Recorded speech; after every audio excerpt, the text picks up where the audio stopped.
Hollywood says, kaya pa, ayos lang, kakayanin. Ito ang mga katagang hindi mawawala sa atin. Ilang beses man tayong sakupin ng dilim, patuloy tayong magkakaroon ng lakas upang ito ay harapin. Simulat sa pulal na malaman ang tunay na kahulugan ng buhay, ng realidad ng iyong paghakbang.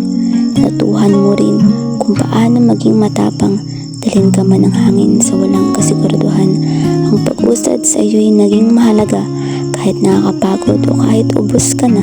Hindi pipiliing tumigil kahit madalas hindi na nagpapahinga, babagalan lamang ang takbo upang mahabol ang hininga.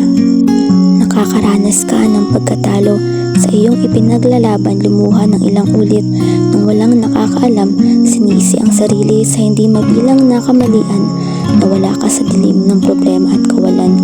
Ngunit lahat ng ito, alam mong panandalian, alam mong ang pagkatalo o panalo ay hindi pasihan, nalaman mong ang sarili kailanman ay hindi naging kalaban, nagiging malakas ka sa iyong kahinaan.